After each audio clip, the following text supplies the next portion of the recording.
이 장은 룻과 보아스의 만남입니다. 세 장면을 볼 수 있습니다. 첫 번째, 룻의 신실함에 관한 장면입니다.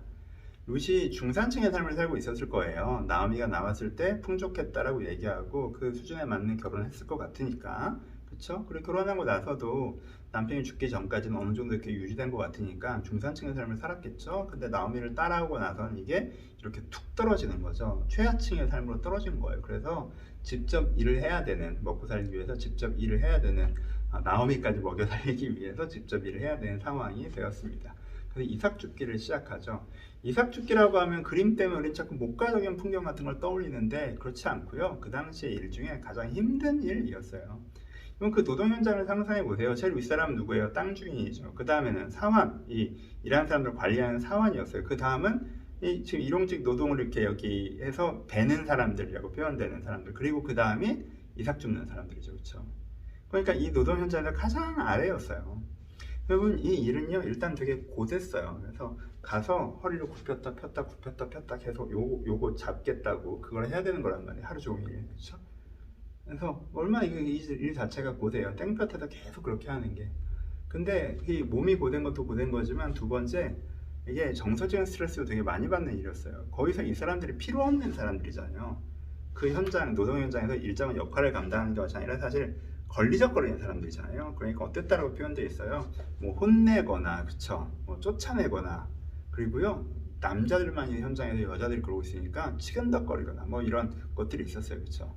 그러니까 정서적인 노동이 되게 심한 거죠, 그쵸? 불쾌할 수 있는 상황이죠. 그쵸? 그리고 세 번째는 어때요?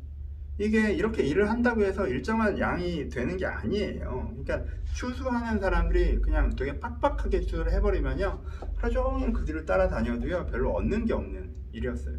보세요. 정말 그리고 막 이렇게 일하는데 뭐 그 일꾼들은 뭐 중간중간에 물도 마시고 막 이렇게 간식도 먹고 하는데 이 이삭 주는 사람들 그렇게 할 수도 없었거든요. 그러니까 되게 힘들었죠. 쉬는 시간도 별로 없는, 그렇죠? 제대로 쉴 수가 없는. 그러니까 보세요. 일은 되게 힘들어. 제대로 쉴 수도 없어. 그런데 정서적인 스트레스도 되게 많이 받아야 돼. 감정 노동도 너무 심하고 망상한 일도 되게 많아. 막 무시당하고 가끔 막 되게 너무 불쾌해야 돼. 그런데 대가는 되게 적어. 이게 얼마나 힘든 일이에요, 그렇죠? 이런 일을 이제는 룻이 하고 있는 거죠.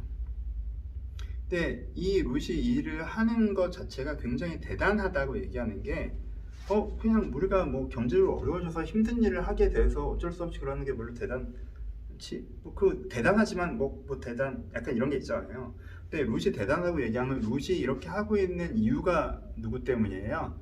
나오미 때문이라는 거죠. 다시 여러분 1장의 나오미의 평가와 3장의 보아스의 평가를 듣잖아요. 그럼 룻은 지금이라도 마음을 먹으면 젊은 남자를 만나서 뭐 풍요로운 이전의 삶으로 돌아갈 수 있는 정도의 젊음과 미모를 갖고 있었던 것 같아요. 그러니까 지금이라도 나오미만 아니면 그냥 이런 데 나올 필요 없이 그 땅 주인의 부인 정도의 삶을 살 수 있는 사람이었다는 거죠.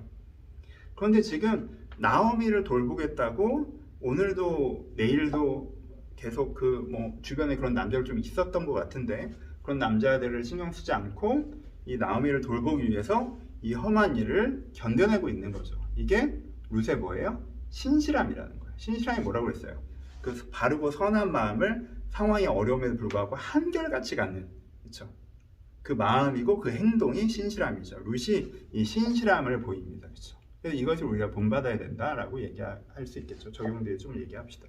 두 번째 장면은 룻을 향한 보아스의 격려죠. 여기서 중심 대화는 이 격려의 대화가 이루어지고 있죠. 그래서 보아스가 룻에 대해서 듣고 있었어요. 근데 저 여자아이가 룻이라는 걸 딱 아니까 룻을 이렇게 불러다가 격려하죠. 뭐라고 그래요? 네 이야기를 온 이스라엘이 들었다. 네가 너무너무 선한 행동을 했다는 걸 온 이스라엘이 들었고 사실 네가 온 이스라엘 사람들이 본받아야 되는 사람이다. 네가 정말 대단한 사람이고 네가 정말 잘했다. 라고 룻을 칭찬하고 격려하죠. 그러면서 축복하죠. 축복이 되게 좋아요. 하나님께서 너에게 보답해 주시길, 네 선한 삶에 보답해 주시길, 하나님께서 너를 보호해 주시길, 하나님께 너에게 상 주시길 축복한다 라고 이렇게 얘기해요. 룻이 이야기를 얼마나 좋았을까요? 여기 이 일터에서 이 땅 주인의 사환들이 고용하는 사람에게 막 혼나고 쫓겨나고 막 망상한 일 당하고 막 눈치 보고 이러고 일을 하고 있는데 그 주인이 나한테 네가 그 유명한 룻이구나. 네가 온 이스라엘 주감대는 정말 대단한 사람으로 나 알고 있어. 하나님께 널 축복하시길 바래. 이 얘기를 들으니까 룻이 정말 좋았을 거예요. 룻이 위로를 받고 기뻤다라고 이제 표현하고 있죠, 그렇죠? 그러니까 룻의 오늘의 생활은 막 이렇게 진짜 어떤 면에서 이제는 최하층의 노동 그리고 치열한, 초라한, 피곤한 이런 생활을 하고 있고 또 그렇게 사람들이 잘 함부로 대하다 보면 내가 되게 뭐 그 정도 사람인 것처럼 착각하게 될 때가 있잖아요. 근데 지금 보아스가 뭐라고 얘기해 주는 거예요? 네 상황은 이럴 수 있지만 넌 진짜 대단한 사람이지. 넌 이스라엘의 모든 이스라엘 보고 배워야 되는 롤모델 같은 사람이고 하나님께 축복하실 만한 사람이야 라고 하니까 그치 난 그런 사람이지 라고 이제 자아를 회복할 수 있는 기회가 되는 거죠. 그렇죠? 그러니까 너무 좋은 보아스의 격려가 나오고 있습니다. 세 번째 장면은 보아스의 배려죠. 보아스가 이제는 룻에게도 얘기하고 너 이렇게 해 라고 해서 사람들에게도 얘기하면서 룻을 여러 가지로 배려하죠. 근데 이게 되게 섬세해요. 룻이 뭐가 어려울지 생각하고 그거 하나를 이렇게 다 챙기죠.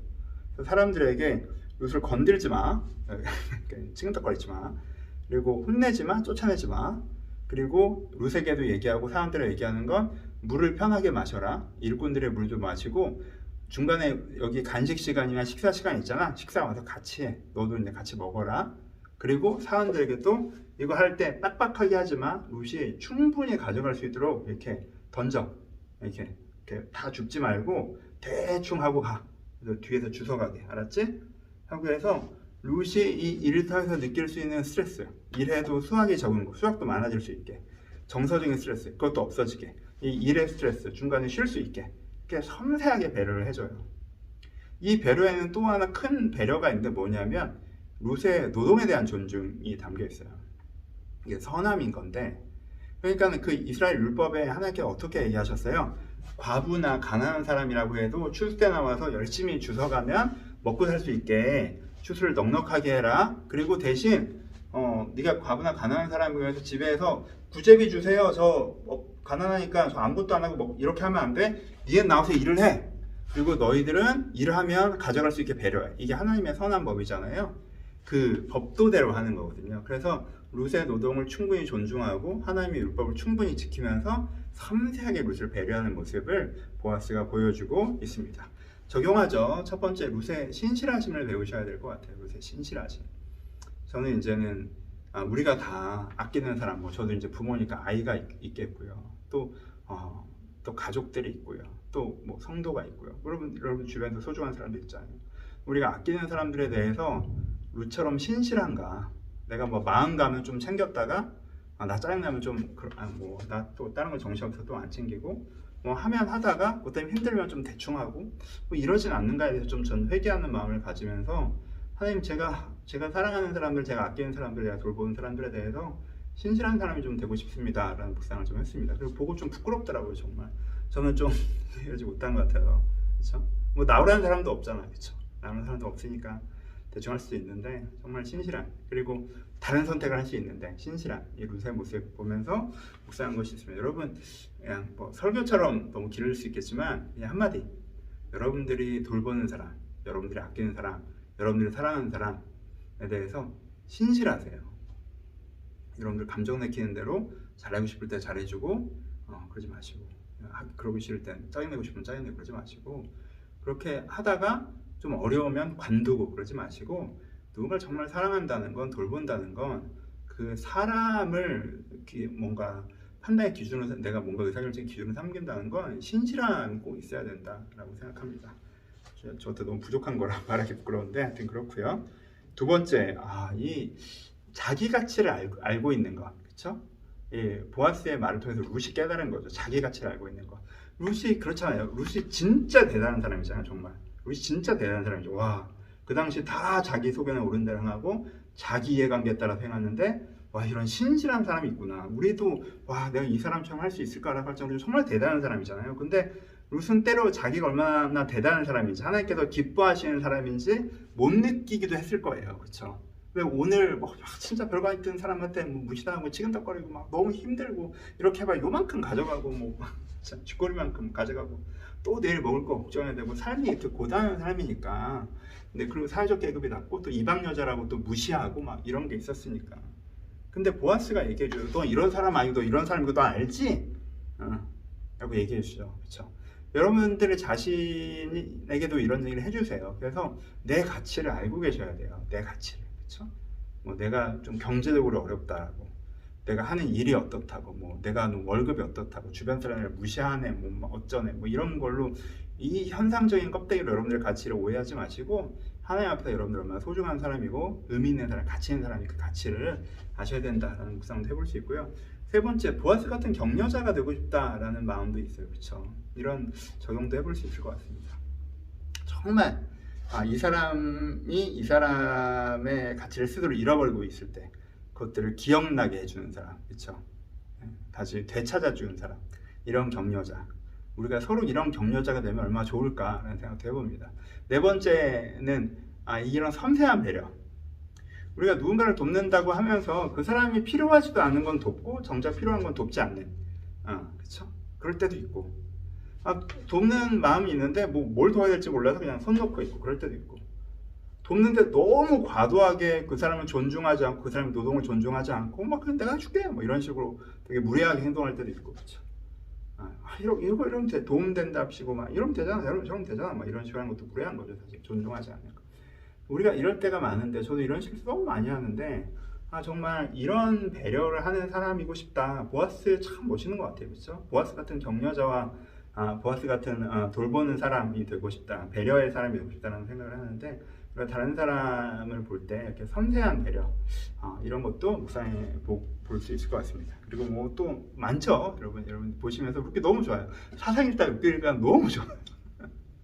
너무 좋지 않아요? 이 두 분 모습 보면서 또 막 이렇게 되게 좀 너무 큰 흐름, 역상 이렇게 보다가 두 분 다 소박한 삶을 살아가는 사람이잖아요. 뭐 한 사람은 좀 부유하고 한 사람은 좀 어렵지만 다 이제 우리의 삶의 모습이잖아요. 그래서 우리 일상에서 평범한 삶이지만 정말 바르고 따뜻하게 살아가는 삶의 모습들을 보면서 좀 그렇게 살고 싶다라고 이렇게 다시 한번 마음에 다잡아 보시는 그런 시간이었으면 좋겠습니다. 감사합니다.